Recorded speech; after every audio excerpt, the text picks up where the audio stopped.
Hello friends, எல்லாருக்கும் வணக்கம். இன்னைக்கு நாம் இந்த வீடியோவில் ஒரு சூப்பரான ஒரு சென்டென்ஸ் ஸ்ட்ரக்சர் பார்க்க போகிறோம். அட்வான்ஸ் லெவல் சென்டென்ஸ் ஸ்ட்ரக்சர் கூட நம்ம சொல்லிக்கலாம். ஸோ இந்த வீடியோ பார்த்ததுக்கப்புறம் இந்த மாதிரியான சென்டென்சஸை உங்களோட எவ்ரிடே கம்யூனிகேஷனில் எம்ப்ளாய் பண்ணுங்கள். சூப்பராக இருக்கும். சரிங்களா?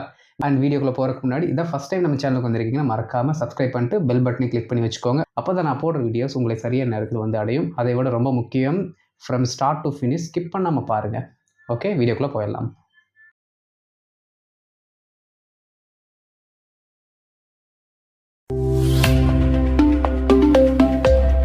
இப்போ நம்ம தமிழில் சாதாரணமாக பேசும்பொழுது பார்த்ததும் போனதும் வந்ததும் அப்படின்னு சொல்லிட்டு பார்த்தீங்கன்னா அந்த வேர்புக்கு ஒரு அழுத்தம் கொடுப்போம். என்ன அழுத்தம்னா அந்த வேலையை செய்த உடன் அடுத்த வேலையை செய்கிறது. ஓகே, ஒரு ஆக்ஷனை செஞ்ச உடனே இம்மிடியட்டாக அடுத்த ஆக்ஷன் நம்ம செய்வோம். சரிங்களா? அப்படி இம்மிடியட்டாக ஒரு ஆக்ஷனை செஞ்சுட்டு அடுத்த ஆக்ஷனை செய்கிறதுக்கான ஃபார்மெட்டை தான் நீங்கள் நம்ம பார்க்க போகிறோம். ஓகே, ஸோ அதுக்கு நமக்கு ஃபஸ்ட்டு தேவை என்ன அப்படின்னா ஒரு வேர்பு வேணும். சரிங்களா? ஒரு வேர்பு வேணும், அது கூட ஐஎன்ஜி சேர்த்துக்கணும். அப்படின்னா ஐஎன்ஜி ஃபார்ம் வேர்ப் நமக்கு ஒன்று வேணும். ஓகே, அதை தொடர்ந்து ஒரு ஆப்ஜெக்ட். ஓகே, அதை தொடர்ந்து ஒரு ஆப்ஜெக்ட் இப்படி தான் வரணும். சரிங்களா? ஒரு ஐஎன்ஜி ஃபார்ம் வேர்ப் வேணும், அதை தொடர்ந்து ஒரு ஆப்ஜெக்ட் வேணும். ஆப்ஜெக்ட்னா என்னென்ன இருக்குது? சாதாரணமாக நமக்கு தெரியும். இங்கே பாருங்கள், இந்த ஹிம்மு, ஹெர்ரு, தெம்மு, ஓகே, அஸ்ஸு, யூ, ஓகே, அப்புறம் என்ன இருக்குது? மீ, இந்த மாதிரி.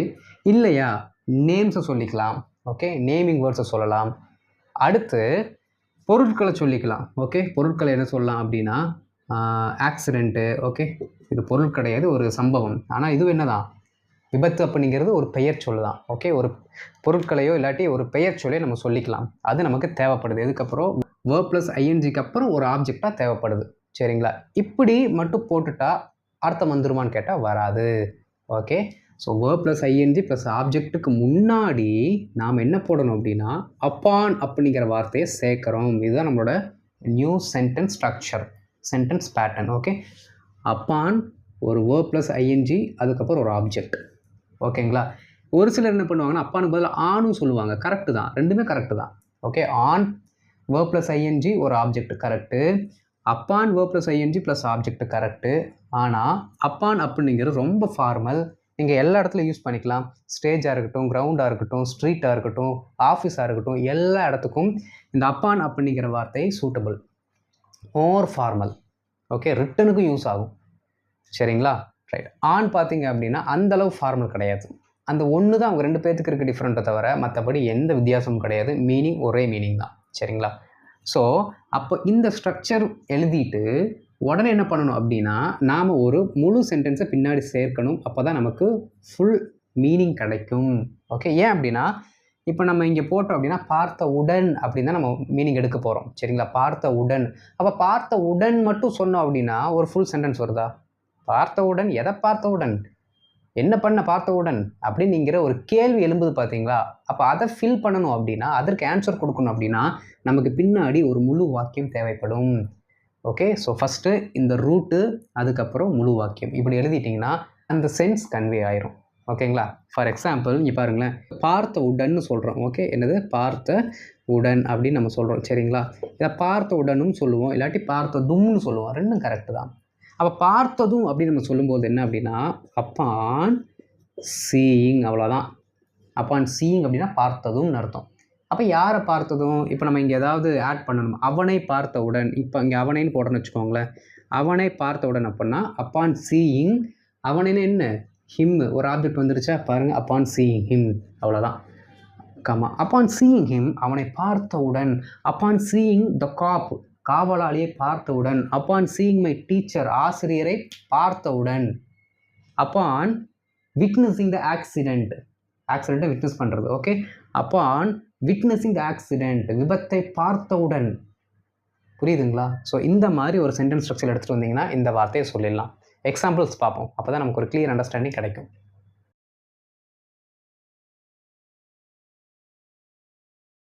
இப்போ ஒரு சில எக்ஸாம்பிள்ஸ் பார்க்குறதுக்கு முன்னாடி உங்களுக்கு ஒரு முக்கியமான விஷயத்தை சொல்லிடுறேன். இந்த அப்பான், வி ப்ளஸ் ஐஎன்ஜி, அப்புறம் அந்த ஆப்ஜெக்ட், இந்த ஃபார்மெட்டை நீங்கள் யூஸ் பண்ணுறதுக்கு மேக்ஸிமம் பாஸ்ட் டென்ஸில் மட்டும் யூஸ் பண்ணுங்கள். சூப்பரான கிளியரான இன்ஃபர்மேஷன் டெலிவர் ஆகும். சரிங்களா? ப்ரெசண்ட்டுக்கும் அக்செப்டபிள், ஆனால் ஃப்யூச்சருக்கு யூஸ் பண்ணாதீங்க. பாஸ்ட்டுக்கும் ப்ரெசண்ட்டுக்கு மட்டும் யூஸ் பண்ணுங்கள், ஃப்யூச்சருக்கு வேண்டாம். பாஸ்ட்டையும் ப்ரெசண்ட்டையும் நம்ம திங்க் பண்ணோம் அப்படின்னா பாஸ்ட்டுக்கு அதிகமாக நீங்கள் யூஸ் பண்ணுங்கள். ஓகே, அப்போது இதை மேக்ஸிமம் பாஸ்ட்லேயே யூஸ் பண்ணி ப்ராக்டிஸ் பண்ணிட்டீங்க அப்படின்னா இதில் தப்பே வராது. சரிங்களா? ரைட், பாருங்கள், ஒவ்வொன்றா நம்ம டீகோட் பண்ணலாம். அறைக்குள் நுழைந்ததும் அவள் ஒரு வித்தியாசமான வாசனையை உணர்ந்தாள். உணர்ந்தாள் அப்படிங்கிற வார்த்தையை பார்த்ததுமே கண்டுபிடிச்சிடணும் அது பாஸ்ட் டென்ஸில் இருக்குது அப்படின்ட்டு. சரிங்களா? ரைட், இந்த பர்டிகுலர் ஃப்ரேஸ் இருக்குது பார்த்தீங்களா, அறைக்குள் நுழைந்ததும், இது எந்த காலத்தையும் வெளிப்படுத்தாது. அதை நீங்கள் புரிஞ்சுக்கணும். ஓகே, அது எந்த காலத்தையும் வெளிப்படுத்தாது. பின்னாடி இருக்க சென்டென்ஸ் வச்சு தான் இது எந்த காலத்துடன் தொடர்புடையது அப்படிங்கிறத நம்ம கண்டுபிடிக்க முடியும். சரிங்களா? ரைட், அறைக்குள் நுழைந்ததும் நம்ம அப்படியே ஃபார்முலா படி போயிடலாம். ஓகே, ஃபஸ்ட் எப்படி ஸ்டார்ட் பண்ணணும்? அப்பான், ஓகே, அதுக்கப்புறம் verb ப்ளஸ் ஐஎன்ஜி. இந்த ஃப்ரேஸில் இந்த பர்டிகுலர் சின்ன வார்த்தையில் என்ன வேர்ப் இருக்குன்னு ஃபஸ்ட்டு பாருங்கள். அறை அப்படிங்கிறது ஒரு ரூமு, அப்போ அது ஆப்ஜெக்ட்டு. நுழைவது அப்படிங்கிறது தான் என்னது, ஒரு ஆக்ஷனை செய்கிறது. அப்போ நுழைதல் அப்படின்னா என்டர். அப்போ என்டர் அப்படிங்கிற வார்த்தை கூட ஐஎன்ஜி சேர்த்தா வேலை முடிஞ்சது. Enter, entering. நல்லா கவனிக்கணும். நான் கிளிப்பிள்ளைக்கு படித்து சொல்கிற மாதிரி சொன்னாலும் நிறையா பேர் ஹோம்ஒர்க் எழுதும்போது தப்பு பண்ணுறீங்க. ஓகே, நான் எந்த இடத்துல நல்லா கவனிங்க அப்படின்னு நான் சொல்கிறேனோ அந்த இடத்துல நீங்கள் நல்லா கவனிக்கணும். ஏன்னா அந்த இடத்துல தான் நீங்கள் தப்பு பண்ணுறீங்கன்னு அர்த்தம், தப்பு பண்ணுவீங்கன்னு அர்த்தம். சரிங்களா? அப்பான்னு போட்டின்னு அதுக்கப்புறம் வரக்கூடிய வேர்ப் என்ன ஃபார்மெட்டில் தான் இருக்கணும், வேர்ப் ப்ளஸ் ஐஎன்ஜி தான் இருக்கணும். வேறு எதையுமே நீங்கள் போடக்கூடாது. நான் கமெண்ட்டில் எல்லாமே 100% கரெக்டான ஆன்சர் தான் பார்க்கணும். ஓகே, அது எப்படி பார்க்கணும் அப்படின்னா இந்த இடத்துல நீங்கள் ஐஎன்ஜி போடணும். சரிங்களா? தப்பே பண்ணக்கூடாது. அங்கே தப்பு பண்ணிங்கன்னா உங்களோட சென்டென்ஸே தப்பாயிரும். ஓகே, சரி பாருங்கள். அப்பான் வேர்ப் ப்ளஸ் ஐஎன்ஜி நுழைந்ததும் அப்படின்னா என்டர், அப்போ என்டரிங். ஓகே, அப்பான் என்டரிங், எங்கே என்டர் ஆனாங்க? ரூம்குள்ளே, அவ்வளோதான். என்டரிங் த ரூம், அவ்வளோதான். Okay, upon entering the room அவள் ஒரு விசித்திரமான வாசனையை உணர்ந்தாள். உணர்தல், ஓகே, ஃபெல்ட்னு சொல்லுவோம். வாசனையாக இருக்கனால நம்ம சென்ஸ்டுன்னு சொல்லிக்கலாம். சரிங்களா? பாருங்கள், ஒரு சென்டென்ஸ் எப்படி ஆரம்பிக்கணும்? சப்ஜெக்டில் ஆரம்பிக்கணும். சப்ஜெக்ட் யார்? ஷீ. என்ன பண்ணா? உணர்ந்தாள். Okay, she sensed. என்ன மாதிரியான ஒரு விஷயத்தை உணர்ந்தாள்? ஒரு விசித்திரமான வாசனையை. ரொம்ப சிம்பிளுங்க. She sensed a strange. ஸ்ட்ரேஞ்சுன்னு விசித்திரமான, வாசனைக்கு ஸ்மெல், அவ்வளோதான். பாருங்கள், she sensed a strange smell. She sensed a strange smell. எல்லா வார்த்தைகளுமே எஸ்லேயே ஆரம்பிக்குது. Okay, she sensed a strange smell. சேர்த்து படிங்க. Upon entering the room she sensed a strange smell. Upon entering the room she sensed a strange smell. ரூம்குள்ளே வந்ததுமே ஒரு கெட்ட வாடை, ஏதோ ஒரு விசித்திரமான வாடை அவள் என்ன பண்ணா? ஃபீல் பண்ணா, அவள் உணர்ந்தாள். ஓகே, அவ்வளோதான். அடுத்து பாருங்கள். அந்த செய்தியை கேட்டதும் அவர்கள் மிகவும் மகிழ்ந்தார்கள். அந்த செய்தியை கேட்டதும், ரொம்ப சிம்பிள், நமக்கு தெரியும். அப்பான்னு ஆரம்பிக்கணும், அதுக்கப்புறம் என்ன வேர்ப் இருக்கோ அந்த வேர்பு கூட ஐஎன்ஜி போடணும். கேட்டதும் அப்படின்னா ஆஸ்கிங் கிடையாது, கேட்குறது. இந்த கேட்குறது, இந்த கேட்டல் கிடையாது, இந்த கேட்டல். ஓகே, அப்போ அதுக்கு என்ன சொல்லுவோம்? ஹியரிங் அப்படிங்கிற வார்த்தையை நம்ம ஆட் பண்ண முடிஞ்சு போச்சு. ஹியர் கூட ஒரு ஐஎன்ஜி போடுறோம். ஹியரிங். எதை ஹியர் பண்ணாங்க? The news. அந்த கேள்வியை கேட்டதும், the news. Okay, upon hearing the news, அந்த செய்தியை கேட்டதும் அவர்கள் மிகவும் மகிழ்ந்தார்கள். They are happy. They are ஹாப்பினா இப்போ அவங்க ஹாப்பியாக இருக்காங்கன்னு அர்த்தம். தே வேர் ஹாப்பினா அவங்க ஹாப்பியாக இருந்தாங்கன்னு அர்த்தம். ஓகே, ரொம்ப பரவசமாக என்ன பண்ணாங்க அப்படின்னா ஓவர் ஜாய் ஆனாங்க அப்படிங்கிற மாதிரி நம்ம இங்கே போட்டுக்கலாம். சரிங்களா? பாருங்கள், தே வேர் ஹாப்பின்னு போடுறதுக்கு பதிலாக நம்ம ஓவர் ஜாய்டுன்னு போடலாம். சரிங்களா? ரொம்பவும் மகிழ்ந்தார்கள். Over joyed, they were over joyed. ஹாப்பின்னு போடுறதுக்கு பதிலாக ஓவர் ஜாய்னு போட்டாச்சு, ஒரு புது வார்த்தை. ஓகே, பாருங்கள். Upon hearing the news they were overjoyed. Upon hearing the news they were overjoyed. அப்பா நியூஸை கேட்டதும் என்ன பண்ணாங்க? ரொம்ப சந்தோஷமானாங்க. ஓகே, புரிஞ்சுதுங்களா? ஒரு குழந்தை பிறந்திருக்கு அப்படிங்கிற செய்தியை கேட்டதும், அந்த செய்தியை கேட்டதும் அவர்கள் மிகவும் மகிழ்ந்தார்கள். Upon hearing the news they were overjoyed. Okay, ரொம்ப சிம்பிள். கடிதத்தை பிரித்ததும் அவன் ஒரு ஆச்சரியத்தை பார்த்தான்.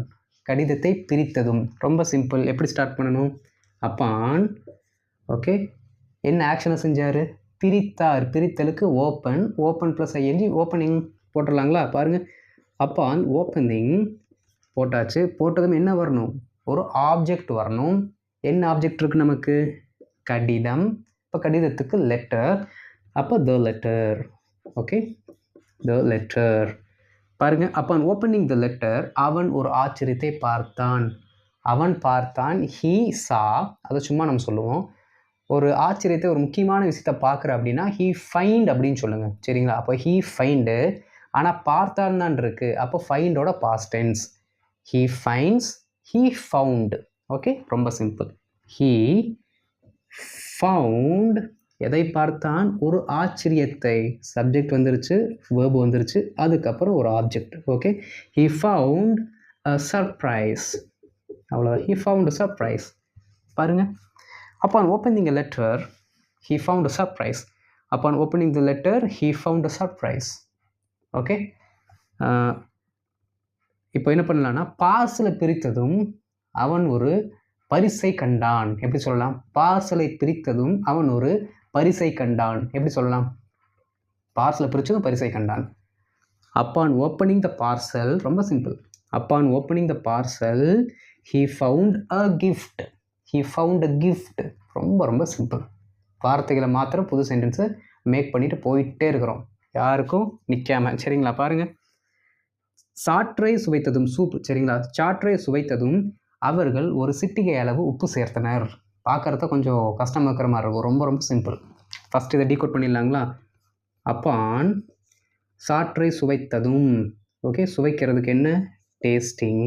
ஓகே, டேஸ்டிங் எதை? சூப்பு. டேஸ்டிங் த சூப்.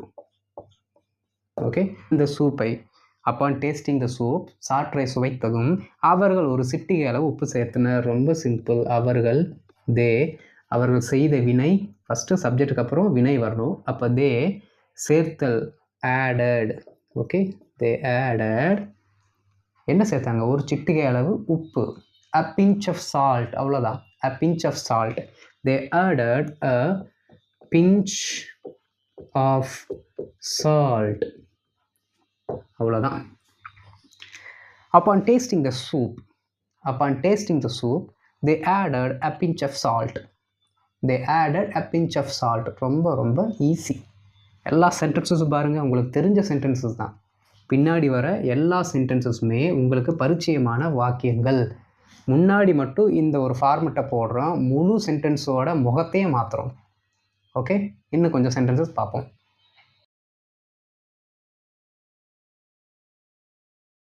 இப்போ அடுத்து ஒரு சில எக்ஸாம்பிள்ஸ் பார்க்கலாம். பாருங்கள், தவறை உணர்ந்ததும் நான் மன்னிப்பு கேட்டேன். தவறை உணர்ந்ததும், உணர்தல், ரியலைஸ் பண்ணுறது. சரிங்களா? அப்போது தவறை உணர்ந்ததும் எப்படி எழுதலாம்? அப்பான் உணர்ந்ததும், இப்போ ரியலைஸ், அப்போ realising. Okay, upon realising the mistake. Okay, தவறை உணர்ந்ததும். ஓகே, பாருங்கள், தவறை உணர்ந்ததும். அப்பான் ரியலைசிங் த மிஸ்டேக், இதை மட்டும் சொல்லி சொல்லி பாருங்கள். அப்பான் ரியலைசிங் த மிஸ்டேக் நான் மன்னிப்பு கேட்டேன். ஐ அப்பாலஜைஸ்ட். ஓகே, ஐ அப்பாலஜைஸ்ட், அவ்வளோதான். அப்பாலஜைஸ்ட்னாலே மன்னிப்பு கேட்டேன்னு அர்த்தம். சரிங்களா? அப்பாலஜைஸ்டுக்கு அடுத்து யார்கிட்ட மன்னிப்பு கேட்டீங்க அப்படின்னு நீங்கள் சொல்லணும்னா அப்பாலஜைஸ்டு டு அப்படிங்கிற வார்த்தை தான் போடணும். சரிங்களா? பாருங்கள், upon realising the mistake I apologised. Upon realizing the mistake, I apologized. Right? Next, ஒலியை கேட்டதும், ஒலினா அலாம். ஓகேங்களா? அலாமை கேட்டதும் அனைவரும் கட்டிடத்தை விட்டு வெளியேறினர். சரி, நல்லா கவனிக்கணுங்க. அலாம் அடித்தாலே ஏதோ ஒரு டேஞ்சர் அப்படிங்கிறத நமக்கு தெரியும். அதுவும் பில்டிங்லலாம் இருக்கும்போது அலாம் அடிச்சதுன்னா ஏதோ ஆபத்து, கிளம்புங்கன்னு சொல்கிற மாதிரி தான் வரும். அப்போது ஆபத்தாக இருக்கும் பொழுது ஒரு இடத்தை விட்டு வெளியேறுவதற்குன்னு ஒரு டிக்ஷன் இருக்குது. நம்ம அதை தான் யூஸ் பண்ணோம் அந்த வார்த்தையை. சரிங்களா? சரி, இப்போ பார்ப்போம். ஒலியை கேட்டதும் என்னது? அப்பான் ஹியரிங் தி அலாரம். அலாரம் தானே, எல்லாரும் அலாரம் தான் சொல்லுவாங்க. அலாம், அலாம். ஓகே, அலாம் அப்படிங்கிற வார்த்தையை அலராமல் சொல்லணும். பாருங்க, upon hearing the alarm, upon hearing the alarm அனைவரும் கட்டிடத்தை விட்டு வெளியேறினர். Everyone evacuated the building. Okay, evacuatedனாலே ஒரு இடத்துலேருந்து இன்னொரு சேஃபான பிளேஸுக்கு போகிறது, ஆபத்தான இடத்துலேருந்து சேஃபான இடத்துக்கு போகிறது தான் evacuated. அதுக்குள்ளேயே இருந்து அப்படிங்கிற மீனிங் வருது. அதனால எக்ஸ்ட்ரா அதில் ஃப்ரம்ங்கிற வார்த்தையை சேர்க்க வேண்டாம். சரிங்களா? அப்படியே போட்டால் போதும். Every one evacuated the building. Every one evacuated the building. பாருங்கள், Upon hearing the alarm, everyone evacuated the building. சொல்லி பார்க்கணும் இந்த சென்டென்சஸ் எல்லாம். Upon hearing the alarm, everyone evacuated the building. Okay, சரி அடுத்து பாருங்க. உணவை சாப்பிட்டதும் தூங்கிவிட்டான். ரொம்ப சிம்பிள், நீங்களே சொல்கிறீங்க பாருங்க. Upon eating எதை? உணவை. Upon eating the food, தூங்கிவிட்டான். சப்ஜெக்டே இல்லை, எவன் தூங்கினானே சொல்லலையே. அப்போ மொட்டையா என்ன வார்த்தை இருக்கோ அதுலேருந்து நவுனை தூக்கிடுவோம். தூங்கிவிட்டான். தூங்கிவிட்டான்னு யாரை சொல்லுவோம்? அவனை தான் சொல்லுவோம். அப்போ அவனே போட்டுக்க வேண்டியதான். Okay, he slept. உடனே தூங்கிவிட்டான். He slept immediately. அவ்வளோதான். உடனே தூங்கிவிட்டான் அப்படின்னா ஹீ ஸ்லெப்ட் இம்மீடியட்லி. கரெக்ட். பாருங்க, upon eating the food he slept. சாப்பிட்டதும் தூங்கிவிட்டான். சாப்பிட்டதும் தூங்கிவிட்டான். Upon eating the food he slept.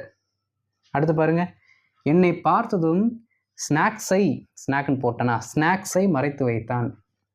எங்கள் அண்ணனை கூட சொல்லலாம். ஏதாவது ஸ்நாக்ஸ் எல்லாம் வாங்கிட்டு வந்தாங்க கெஸ்ட்டு அப்படின்னா, நான் ஸ்கூல்லேருந்து இல்லாட்டி வெளியில் எங்கே விளாட போயிருந்தேன்னா வர்றக்குள்ளே ஸ்நாக்ஸை முடிச்சிடுவான்.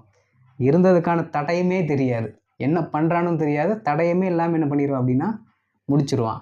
ஓகே, என்னை பார்த்ததும் இங்கே மறைத்து வைத்தான் தான் போட்டிருக்கேன். எங்கள் அண்ணனே நான் இங்கே மென்ஷன் பண்ணுறேன். என்னை பார்த்ததும் எனது அண்ணன் ஸ்நாக்ஸை மறைத்து வைத்தான். எழுதிடலாங்களா? இதெல்லாம் எனக்கு பழைய ஞாபகங்கள் வருது பாருங்கள். அப்பான் சீயிங் யாரை? என்னை. Upon seeing me. Upon seeing டேவிட்னு கூட நீங்கள் இங்கே போட்டுக்கலாம். கரெக்டு தான், பேர் போட்டுக்கலாம். அப்பான் சீயிங் மீ யார்? My brother, my elder brother என்ன பண்ணா? ஸ்நாக்ஸை மறைத்து வைச்சான். ஹைடு அதோட past tense hid. Okay, my brother hid the snacks. அவ்வளோதான். Okay, my brother hid the snacks. பாருங்கள், upon seeing me my brother hid the snacks. என்னை பார்த்ததும் எனது அண்ணன் ஸ்நாக்ஸை மறைத்து வைத்தான். ரொம்ப ரொம்ப simple. You can use this particular phrase with any incident. இந்த பர்டிகுலர் ஃப்ரேஸை என்ன பண்ணலாம்? நீங்கள் எந்த இன்சிடெண்ட் கூட வேணாலும் மேட்ச் பண்ணிக்கலாம். அதற்கான சூப்பரான ஒரு பேட்டர்ன் தான் அது. சரிங்களா? உங்களுக்கு புரிஞ்சிருக்குன்னு நினைக்கிறேன். தயவு செய்து அப்பானுக்கு அடுத்து வரக்கூடிய வேர்ப் என்னவாக இருக்கணும்? ஐஎன்ஜி ஃபார்மில் இருக்கணும், மறக்கவே கூடாது. ஹேவிங்க்கு அப்புறம் வரக்கூடிய வேர்ப் என்ன ஃபார்மில் இருக்கணும்? V3ல் இருக்கணும். 2-3 வீடியோக்கு முன்னாடி போட்டிருப்பேன், அதை போய் பாருங்கள். சரிங்களா? ஹேவிங்னு வந்துச்சுன்னா அதுக்கப்புறம் வரக்கூடிய வேர்பு V3. அப்பானில் ஆரம்பித்தோம் அப்படின்னா இதுக்கப்புறம் வரக்கூடிய வேர்ப் எப்படி இருக்கணும்? வேர்ப் ப்ளஸ் ஐஎன்ஜியில் இருக்கணும். சரிங்களா? ஹோம்ஒர்க் போயிடலாம்.